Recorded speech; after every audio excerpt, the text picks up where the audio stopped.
Well, it's a pleasure. This is actually the second time in 24 hours that Steve and I are debating. We debated yesterday at St. Edward's on the presidential power and the election. Today we'll be talking about the Supreme Court and the election. As I catch my breath from the taxi ride, because you don't have an Uber anymore, unfortunately, I'd like to give a brief overview of what I'd like to talk about today.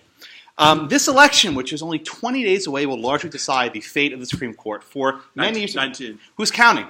For many years to come. You vote on November 9th. I'm not voting this year, so you can do whatever you want. So I'd like to talk, in theory at least, what a Trump Supreme Court would look like, in theory what a Clinton Supreme Court would look like, and how this will affect precedents both in the short term and in the long term. So I think the best way to begin is actually by talking about the debate last night. Did everyone watch the debate? Okay, at the debate, I actually see some of my former students in the room, which happens to me all the time whenever I travel. Both Clinton and Trump were asked, what kind of justice would you appoint? Secretary Clinton said, I feel strongly that the Supreme Court needs to stand on the side of the American people, not on the side of the powerful corporations and the wealthy. For me, that means we need a Supreme Court that will stand up on behalf of women's rights, on the LGBT community, and say no to Citizens United. Her answer was all about the little guy versus the big guy. There was no actual mention of the Constitution or of anything that matters. Shockingly, the little guy versus big guy doesn't matter. There's no little guy Constitution. There's no little guy clause in the Constitution. Well, we'll talk about that. There isn't. Now, next to Steve, everybody's a little guy, so I suppose that's how we view the world. But there is no small dude Constitution. Maybe the Ayn Rand clause, I don't know, which reverses it. Donald Trump was also asked about the Supreme Court, and his answer was, well, very, very Trumpian. He said he will appoint justices to uphold the Supreme Court, which is under absolute siege. He said that the Second Amendment. He said that he's named 20 justices, and these justices are pro-life. Not that they're opposed to Roe v. Wade, but that they're pro-life, which is a non sequitur because your personal views ought to be irrelevant. He says they all have a conservative bent. They'll automatically overrule Roe v. Wade. I was getting there. They have a conservative bent. They'll be protecting the Second Amendment. They're great scholars and people of tremendous respect. And they will interpret the Constitution the way the founders wanted it interpreted, and I believe that's very important. It's all about the Constitution the way it was meant to be. So here, even though I'm a member of Originals Against Trump, we had Trump arguing that we need originalist justices, which is a somewhat surreal idea. So that's where the justice got, and as Steve mentioned, he said Roe v. Wade will automatically fall down because his justice will do what a lot of other justices could not have done, which is get 5 votes to overturn Roe. Secret point, Roe's not good law. It's actually casing really now Holman's health. So Roe's mostly a talking point at this decision point. So that's where they both said they're going to go, but there's an imminent decision to be made. What do we do about Merrick Garland? Poor Merrick Garland, right? He was nominated back in March to fill Justice Scalia's vacancy. Within minutes of Scalia's death, Republicans said, we will not confirm anyone until after the election. We won't even look at Garland. We won't talk to him. We'll have breakfast with him behind closed doors. But that is about it. And indeed, much to my surprise, they've actually held firm, and they've not scheduled a hearing or anything in that regard. Now, there's a point where I think Steve and I actually agree. The Senate has no duty to confirm a justice, right? There's no constitutional obligation, maybe some sort of political norm, but the Constitution's silent on this front. But what happens now after the election when, as I suspect, Hillary Clinton will become the next president of the United States? One of two things can happen, right? The first thing that can happen is that the Republicans say, oh crap, let's go confirm Merrick Garland on a lame duck Congress. I don't think that's going to happen. The second option is that after Clinton's inaugurated, she can perhaps put Garland back up. She's been very non-committal. She's never even mentioned the guy's name. It's like Voldemort. She won't say his name during the DNC, during the debate. She'll not say the guy's name, right? So maybe she doesn't like him. Maybe she wants someone more liberal. Maybe she wants someone who will excite various groups, right? We need another white Jew in the Supreme Court, right? That's what people are basically saying. My people. Yeah, our people, right? Our demographics toast. Although I am from Staten Island, and the only borough of New York without a justice is Staten Island. That's okay with me. That's just fine. You know, Justice Alito's from Jersey, close enough. But that brings us. I often equate Staten Island with Jersey. It's a pass-through, right? There are these bridges and tunnels to get you through to Jersey. I'm from Manhattan, by the way, just in case I wasn't clear. Yeah. In case you didn't know, it wasn't obnoxious enough to tell from the outside. Oh. Apparently, it could be obnoxious from Staten Island too. It's in our genes, right? It's in our DNA. So then the bigger question is, what happens with Clinton? Does she nominate Garland or nominate someone else? There are a couple other nominees she can pick. People have talked about Sri Srinivasan in the D.C. Circuit. People have talked about Goodwin Liu, who's on the California Supreme Court. And there are a number of other people, and there's no list that she's put out, but a number of people that she could possibly pick. And I'd like to talk about perhaps what are some of the changes that a Clinton nominee could make. Now, to rebut one of my points from Steve, he's going to get mad at me this one. I don't think there's much of a difference who Clinton picks, right? Whether it's Garland or Srinivasan or someone, he's chomping at the bit, eating his refried beans. So I got a chart too, right? I got a chart too. It's actually on my blog. Go to joshblackman.com. And I actually went back and I counted the 5-4 decisions where you have the 4 liberals in dissent. And Justice Breyer votes with Justice Ginsburg in those cases roughly 80% of the time. That's a lot. So maybe 1 out of 5 cases Breyer departs. See? Indeed. So maybe in a rare case of criminal procedure or the Establishment Clause, Justice Breyer does something different than Justice Ginsburg, but for the most part, Democratic appointees to the Supreme Court know what to do. They fall in line. In contrast to Republican appointments to the Supreme Court, they tend to do whatever the hell they want. Go to John Paul Stevens, go to Sandra Day O'Connor, go to Anthony Kennedy, go to John Roberts. He keeps waving around this piece of paper. No one knows what the hell you're holding up. See, this chart... They all have a copy of it. Right. I don't have a copy. So this chart about ideological leading Supreme Court justice is based on the appointing president. It's actually a very flawed study. Go look at Eugene Vladeck. This entire chart is based on who appointed them. I could quibble with methodology, but I won't. Wait, I haven't so seen who appointed Douglas changed radically from 1939 to 1975? I thought it was always FDR. The justices who are appointed by conservative presidents tend to go to the left. On the rare exception, a justice appointed by a Democratic president goes to the right. You have maybe Robert Jackson, Frankfurter, maybe Byron White. I was getting those one chronologically. He can't even give me a sense. But on the other side, it goes the other way, right? Go look at Blackman, no relation, right? Go look at Stevens. Go look at O'Connor. Go look at Kennedy. Even my man who breaks my heart every year, John Roberts. The justices on the right tend to be. So they're far less reliable. But let's go back to what I actually want to talk about, and I'll go to Steve for rebuttal. What are some of the cases that are likely on the chopping block? The first one, which Secretary Clinton mentioned ad nauseum last night, is Citizens United, the most overrated case ever, which basically says you can make a movie critical of Hillary Clinton, right? The entire case at Citizens United was saying, we want to make a movie critical of Hillary Clinton, we want to use corporate funds and release it for the election.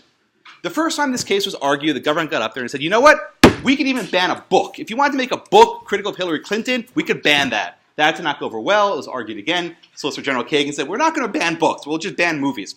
Okay, Supreme Court said, no, you cannot do that. But Hillary Clinton's made a big fuss about getting a 5th justice to overturn Citizens United. She's even called this a litmus test during the primary debates.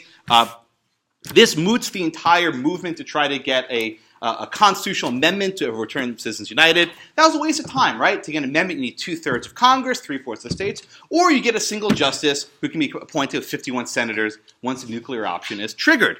But Citizens United is probably not long for the world. The way this happens is a state passes some sort of campaign finance law. It's immediately challenged. It goes right to the Supreme Court, and that sets a new precedent. The second precedent, which was actually asked about last night, was D.C. v. Heller. Now, contrary to what Secretary Clinton said, this was not about safe storage laws, okay? The law prohibited the ownership of guns. If you happen to have a gun from before the ban went into effect in the 70s, you have to keep it locked up. But to say this was a safe storage case was absolutely insane. That was by far the most absolutely insane thing that was said in the debate last By Hillary, at least. Look, by Hillary. You're not going to argue with me. What a nasty man. What a nasty man, right? Thank you. I'm here all day. I was worth the wait, wasn't I? So the short answer is I don't think Heller is on the chopping block, contrary to what Donald Trump says, because the Supreme Court's done absolutely nothing for the Second Amendment, right? After they had Heller, and after that McDonald, they struck down the laws in D.C. and Chicago, and after that, nada. They haven't done a damn thing. So all the Supreme Court have to say is Heller only means you can keep a gun in your house locked up, period. No concealed carry, no AR-15, no right to anything. And that would not require overturning Heller. So I think that that's a fairly easy thing for the liberals to do. If Ginsburg wants to overturn Heller, I think they'll have hell to pay. We'll have Trump's army marching in the streets, and I don't know, we'll have a Breitbart revolution. They won't have guns anymore. See if you're in text a while. There's a phrase we have, come and take it, as they say. Anyway, 2 other cases that I think are worthwhile discussing are Chevron and Auer. These are administrative doctrines, which basically say if the government takes some action and there's some ambiguity in the statute, generally we defer to whatever the agency deems reasonable. In recent years, we've had justices say we need to rethink this doctrine. Justices Scalia, Roberts, Thomas wants to get rid of the administrative state altogether. But we've been in this movement to perhaps pare back on the doctrine of Chevron and our deference. I think that's toast, especially because we live in an era of gridlock government. We don't pass statutes anymore. So all of our policy is made through executive action, immigration, healthcare, whatever you want. So I think that the courts simply say we'll defer to whatever President Clinton wants to do. One other area, and I'll turn over to Steve, that I think is ripe for change is the death penalty. We've already seen Justice Ginsburg and Breyer signal that, yeah, this death penalty thing, maybe it's on its way out. Kagan has been quiet on it, but Sotomayor keeps dissenting in these death penalty cases, saying we need more process. I think you may get to a point where you have 5 justices who say no more death penalty. Now, they won't say it's unconstitutional. They'll simply impose so many hurdles that in practice it cannot be performed. Right? This was a mistake from the 1970s where they said no death penalty. So I think we'll see this gradual chipping away at the death penalty to the point where it's simply no longer viable. And if you look at public opinion polling, it's dropped below 50%. People don't want to waste time and money on the death penalty. As a policy matter, I think that's probably a good idea. Spend money on other things. It's not a worthwhile expenditure. But I do think the court will continue chipping away at this. I have a couple other things, but because I was late, I'll let Steve, who's now finished his delicious lunch, reply back. And I thank you all for your time. Thank you. Please clap, as they say. Where do I begin? Yeah. Okay. So, why did I bring this chart? This chart is not perfect, right? You cannot point to a justice and say their ideology score is negative 6.6, right? That's incoherent. You guys have read enough cases by this point. I haven't seen this chart. It's a piece of paper. Let me look at it. You'll have one, I don't. Why I bring this chart? Because I anticipated that Josh would show up today and tell you... We talked about this yesterday, by the way. I anticipated well. That Josh would show up today and tell us that there's just not that big a difference between Merrick Garland and anyone who Hillary Clinton might appoint. And I think that is such a belittling characterization of liberals that it requires some pushback. And so let me suggest that there is a myth perpetrated by plenty of current Supreme Court watchers that the current 4 justices who tend to side on what we might think of as the left side are liberal. You guys know what liberalism is, right? Elena Kagan is not a liberal, right? Stephen Breyer is not a liberal. William Douglas was a liberal, right? Bill Brennan was a liberal. These are centrist Democrats. Now, considering where the balance of power on the court has been over the past 20 years, centrist Democrats look pretty far to the left, right? When the middle of the court is Anthony Kennedy, who, let's recall, was not appointed in 1988 because he was a centrist. He was appointed in 1988 because he was a reliable conservative. No, he was. He made Lawrence Tribe happy. Okay. And so Ronald Reagan put a centrist on the court. Yes, because after Bork was killed, after Ginsburg was killed. And it had nothing to do with Roe. He wasn't. Okay. No. Anyway, if Anthony Kennedy is the center of the court, then of course centrist Democrats are going to look like they're pretty liberal. But if you actually look at the history of the court, the current crop of so-called lefty justices are pretty darn moderate. Indeed, they'd have to look pretty carefully to their right to see John Marshall Harlan, right, who is often described as the conservative of the Warren Court. Why do I say all of this? Merrick Garland is like them. Right? Merrick Garland is a career prosecutor. Right? Merrick Garland came to fame in the Justice Department because he ran the Oklahoma City terrorism investigation. Merrick Garland's tenure on the D.C. Circuit is not replete with kinds of decisions that we might call liberal. Right? He almost never rules for prisoners. He almost never rules for private plaintiffs. He almost never ruled for Guantanamo detainees in the cases in which he was actively involved. I don't say this to criticize Merrick Garland. I say this to properly characterize Merrick Garland as the most boring, middle-of-the-road, old white Jewish guy that Barack Obama could find. He wasn't old enough. I'm also not boring. Whoa.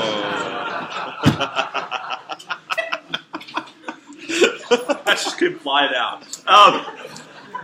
So when you look at this video for my confirmation hearing in 15 years, okay, yeah. Which is now not going to happen. We're toast. Because this talk is what did it for me. Yeah. Why do I say all of this? So if Merrick Garland replaces Justice Scalia, of course that would move the court meaningfully to the left. If a potted plant replaced Justice Scalia, that would move the court meaningfully to the left. Right? That's not the question. Or a pot plant. Or a pot plant. A pot plant would surely move the court to the left. Right? That's not the question. Right? The question is how progressive a nominee could Hillary Clinton pursue in a world in which she wins in a relative landslide in the Electoral College, and in which she has 51 or 52 seats in the Senate on the Democratic side, right? I don't think Josh would disagree with me for a second that the Democrats would be happy to obliterate the filibuster. Gone. And so it's simply a question of who is the most progressive nominee Hillary can get through the most conservative Democratic senators. Right? That is the question. And I have to say, I do not accept the argument that there is no daylight between that person and Merrick Garland. Right? Josh talks about someone like Goodwin Liu. Tino Cuellar is a justice on the California Supreme Court. He'd be the first male Latino on the Supreme Court. Ketanji Brown Jackson is a district judge in Washington. She'd be the first black woman on the Supreme Court. Right? There are lots of places. These are the food groups John Podesta wrote about. Because, the conservatives don't do this either, right? My point is simply this, right, that actually we're not being imaginative if we really think, like Mitch McConnell said, that we're hard-pressed to think of someone more liberal than Merrick Garland. I am not hard-pressed to think of someone more liberal than Merrick Garland. And so when we worry about the impact of the election on the court, I think we have to be very specific, right? It's not about the presidency, because I think we know where that's going. It's about the Senate. And if the Democrats retake the Senate, I think you're going to see a real push on the part of Hillary and her supporters to push the envelope. Because they know, if you guys have looked ahead to 2018, there's no way the Democrats hold on to the Senate after 2018. Right? If you look at sort of which seats are up in 2018 and who's vulnerable. So they know that it's not worth trying to find a moderate so that they can hold on to the Senate. That's just not going to be the thing. Instead, they're going to try to push through the most progressive candidate they can find, and that's not going to be Merrick Garland. Sorry, Merrick. No. All right, why does that matter? Well, it matters at least in the here and now because of Scalia's seat, right? And so having a fifth vote would shift the center of power on the court from Anthony Kennedy to Stephen Breyer, right? Just what he needs, more power. I could live with Kennedy having less power. Agreed. Right? So if Hillary puts someone on the court who is actually a true liberal, as opposed to these, imposters, right? Then Stephen Breyer becomes the Anthony Kennedy of the court, right? He becomes the fifth vote, which means, I think, maybe push back on Citizens United, but not anything as radical as I think the paranoid conspiracy theories are suggesting. Breyer is not a crazy lefty. Breyer is not going to overturn all kinds of precedents just because he can. Instead, we'll see narrowing, right? We'll see pushback. He voted to overturn Citizens United. He dissented in the Montana case. He would have overturned it. He would not have. The Montana case was about whether states could do something that the federal government could not. He said he would have overturned it. That's fine, but that's not the... And so therefore, Heller's gone too? He overturned Heller McDonald. Yes, he said it was wrong. He said it was wrong. That's fine. That's not the same thing. This is like Donald Trump saying his justices will automatically overturn Roe versus Wade. He's still an Apprendi. He's still dissenting in Apprendi. He would overturn it. So what? He believes in perpetual dissents. I think Breyer would. Breyer believes in perpetual dissents because you can point to 3 examples. Okay. Biggies. All of which, guys, all I'm trying to say, if I can finish my thought, likewise, is that the real issue, right, is actually not going to be... Distracting, isn't it? You can't throw me off my game, Hillary. The real issue... Wrong.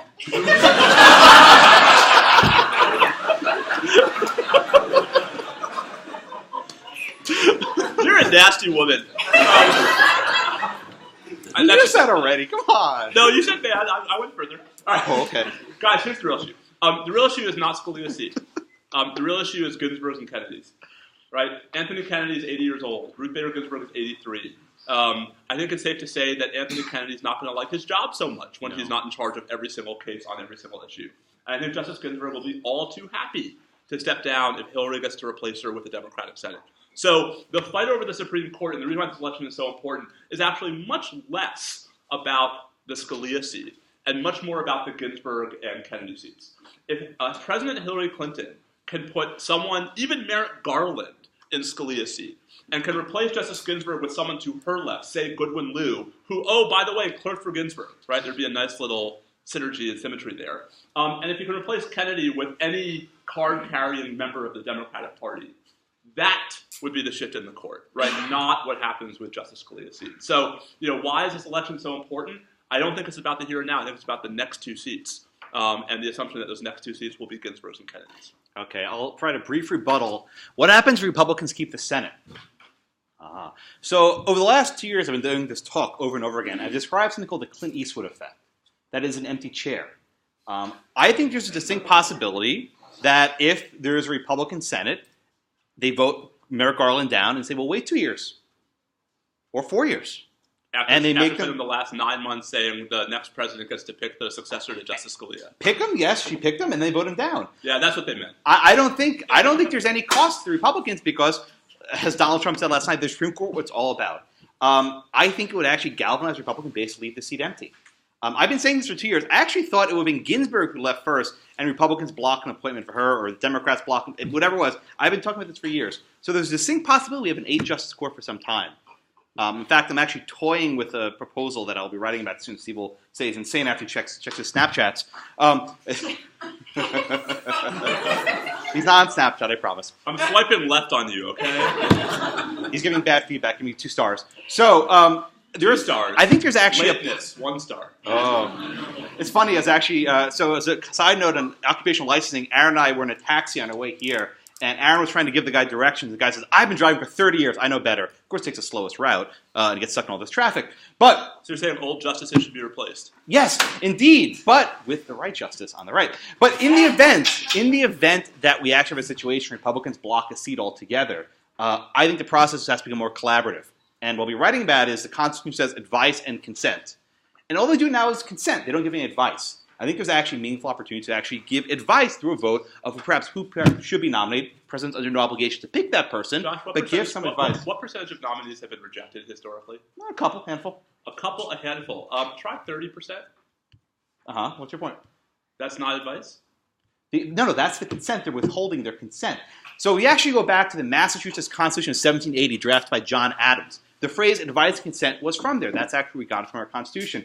And there were a number of positions where the government was required to seek the consent of this council before, right? He seeks their advice before he makes a nomination. I think there actually be perhaps one way to break this logjam by actually having these preemptive votes about who could and cannot be confirmed. And this might actually be a way to moderate the court and prevent this sort of Goodwin Liu, Ketanji Jackson, left wing, whatever, going to the court. Yeah, how dare the election matter? No. The election of the Senate and the presidency matter. So right, if the Republicans how dare the election of the Senate matter?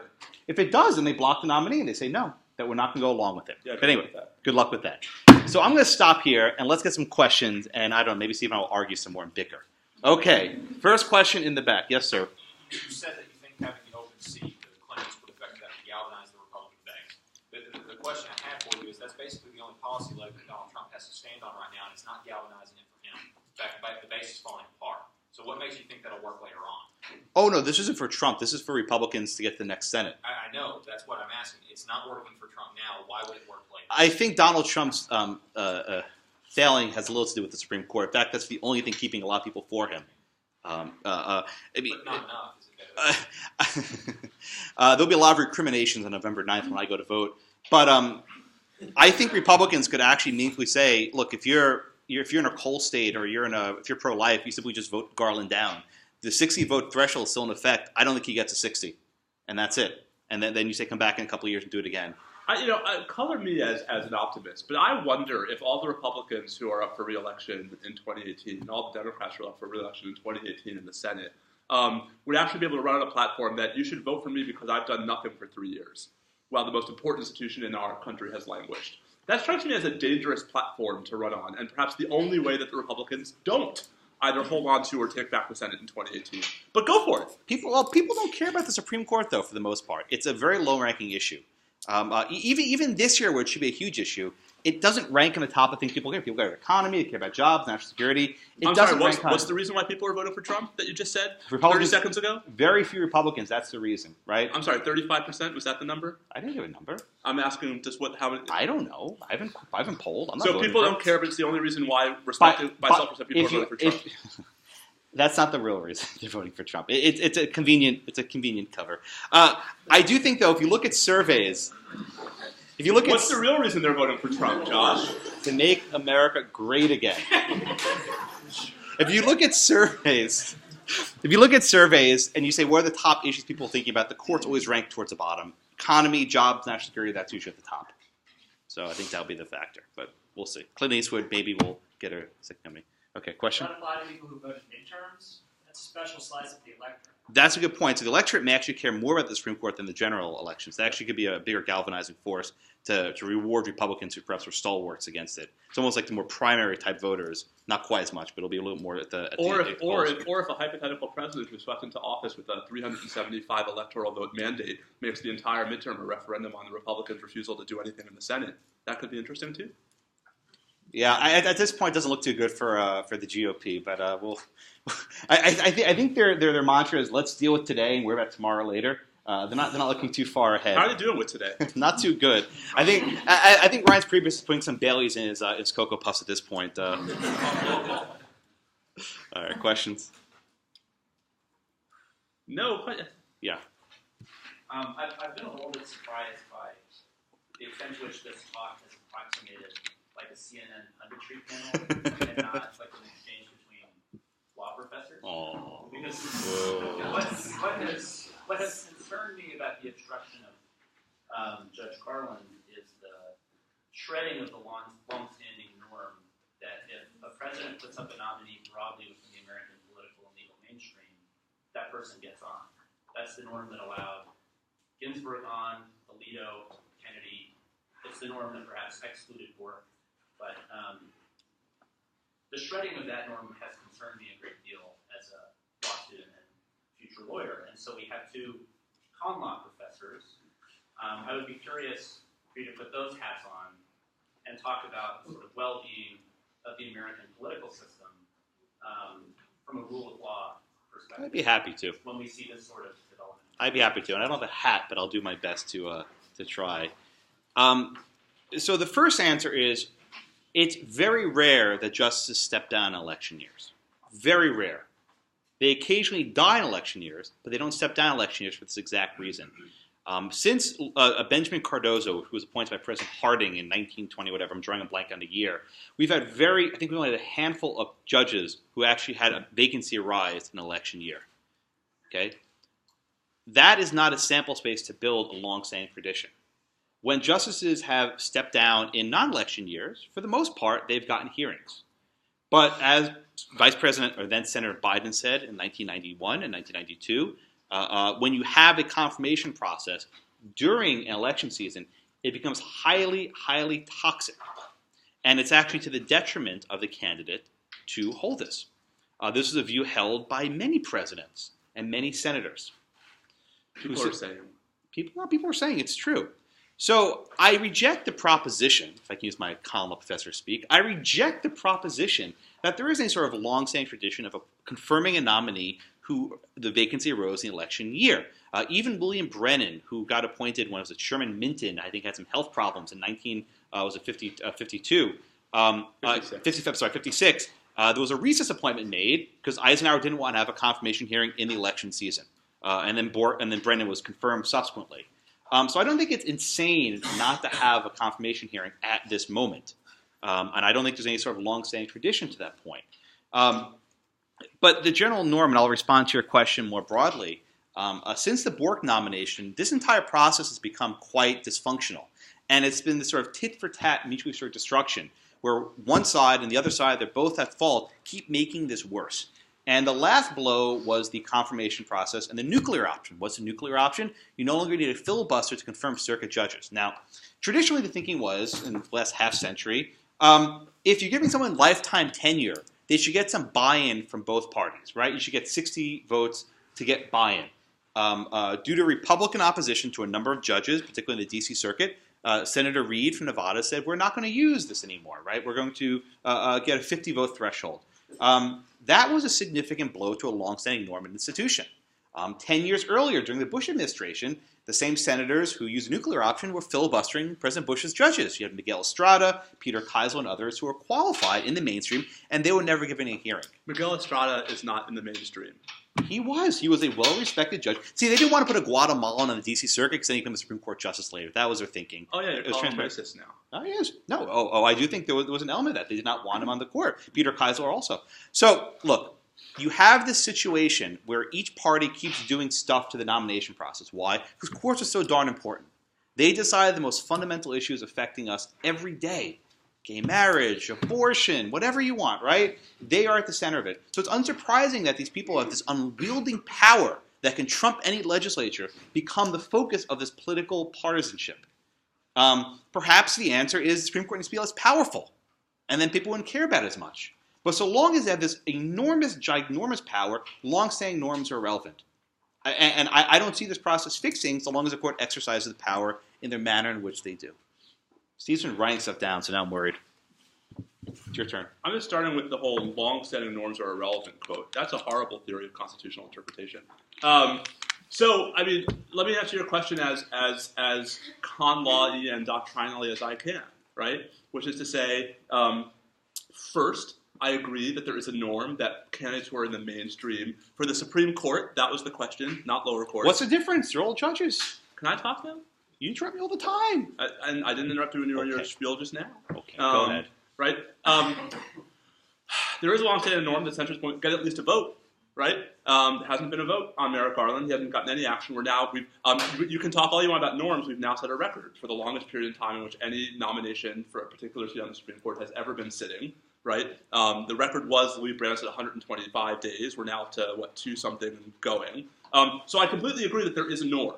The question is, as a matter of common law, what does that norm mean, right? And is that norm actually a constitutional rule, or is it simply just a norm of politics? And I think part of why this conversation descends into politics is because there are more people like Josh who think it's just a means of political expediency than like me who think the norm actually means something.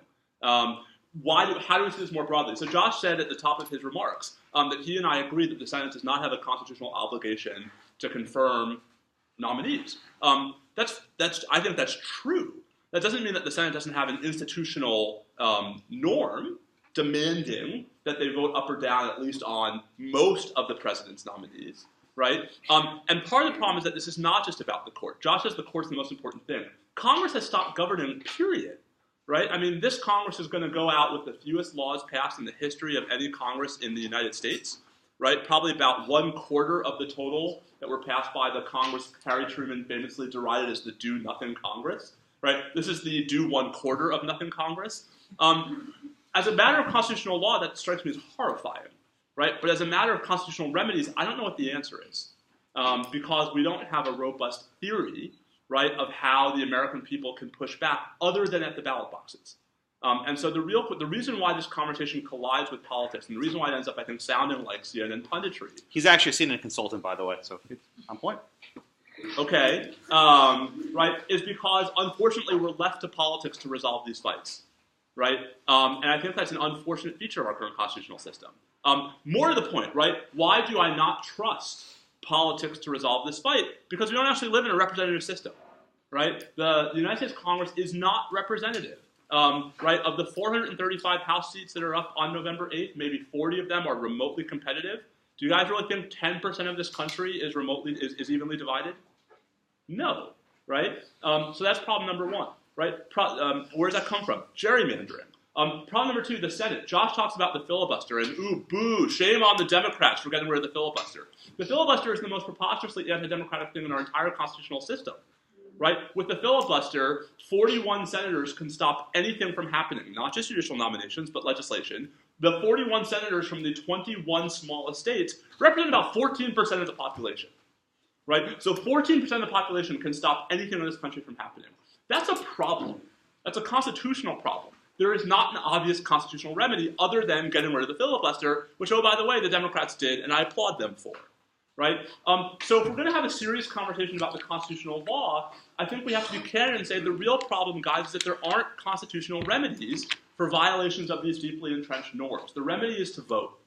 And this is why I think the Senate is the real story for 3 weeks from now, not because my political preferences lead me to want a Democratic Senate, but because I think it's a Democratic Senate and only a Democratic Senate that's going to have any ability in the next 2 years to push back against some of these practices. Right? I am horrified that we could live in a constitutional system where an entire national political party could spend 6 years and maybe 8 years, if Josh has his wish, right, on a campaign where the only thing they care about is obstructionism, right? What happened to policy? What happened to compromise? So, is this a constitutional problem? Yes. Does it have a constitutional remedy? No. Right? The remedy is at the ballot box insofar as it's representative. That's why I sound like a pundit. I agree. It's a political question. It's a purely political question. Chuck Grass is up for re-election. A lot of senators are up for re-election. Throw them out if you don't like what you're doing. We're trying. Probably not going to work. Okay.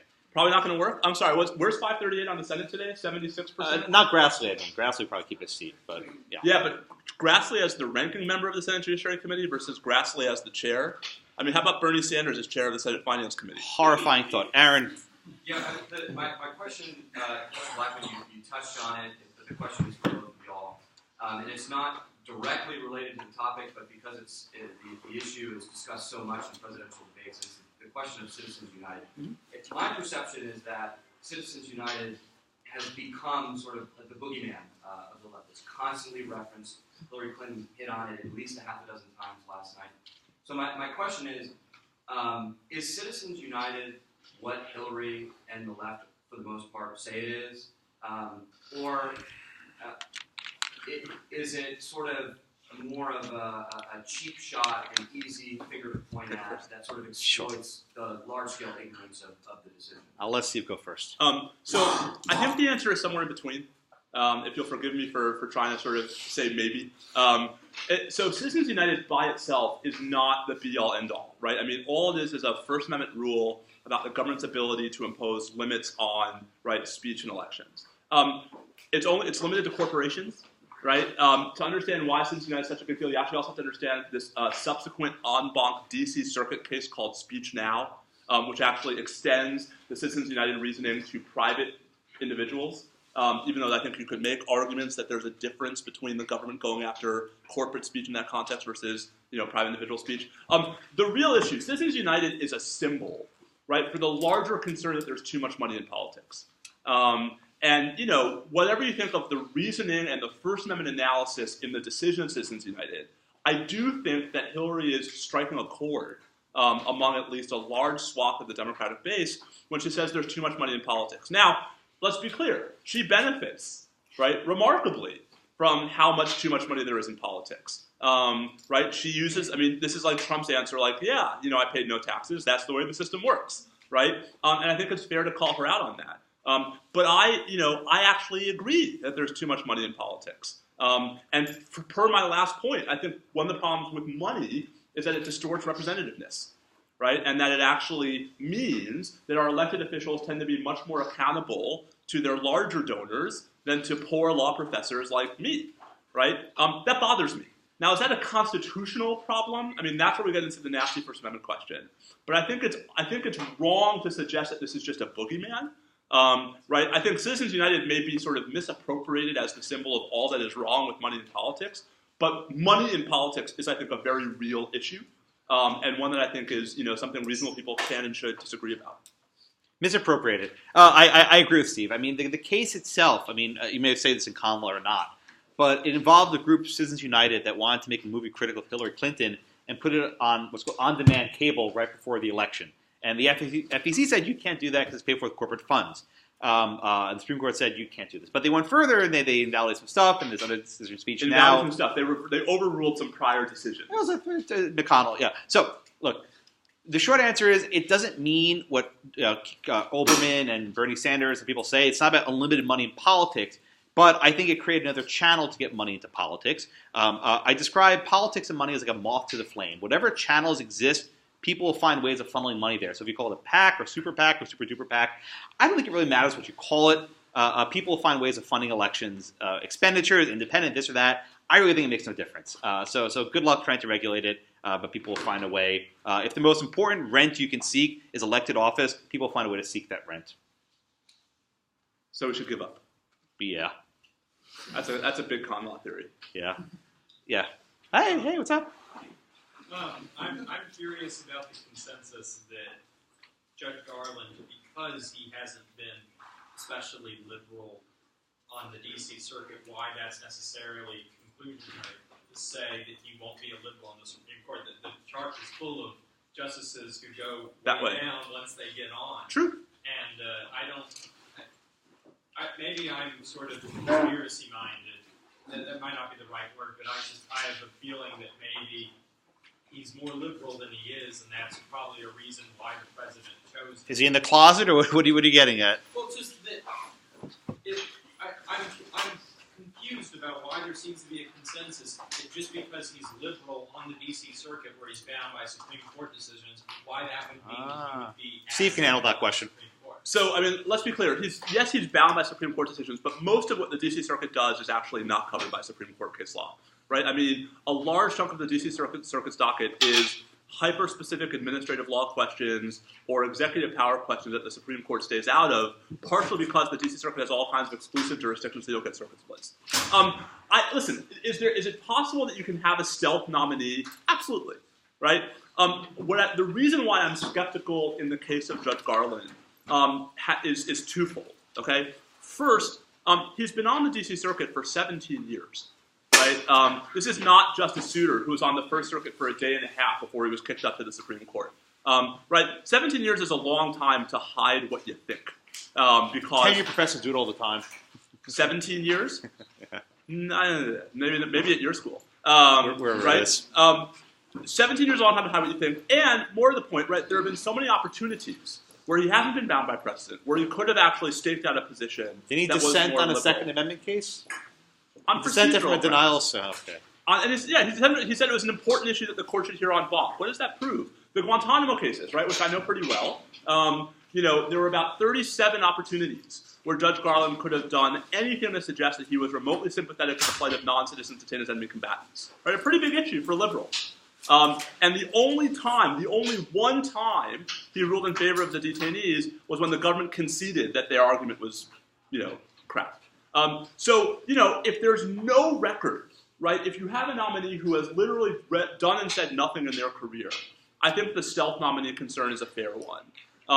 But Garland has a record, right? And before that, he was a prosecutor, right? So we know where his priors are. And so I think, and he's never been reversed by SCOTUS. I will add that. Never once reversed by the Supreme Court. Right. So if you're looking for signs that he's a stealth nominee, you're going to have a really hard time finding them. And there's a lot, and I mean a lot of countervailing evidence. Part of why I think Obama picked him, right? Because I think Obama really thought and misjudged that Garland was objection-proof. Right, even to sort of centrist Republican senators. He was the runner-up with the first run with the Sotomayor, with Kagan. He was always I call him the Susan Lucci of the Supreme Court. Like, he's always a runner-up. He finally got his appointment. He's not going to get it. So it's very sad. It's sad. But I would contrast 61-year-old Merrick Garland, right, who has a long career on the record, with 49-year-old Elena Kagan, right, who had written very little when she was put on the Supreme Court. Wrote very little, very little. She didn't get tenure in Chicago. Let's see. I think we're out of time to go again, Shuffle. Thank you all so much.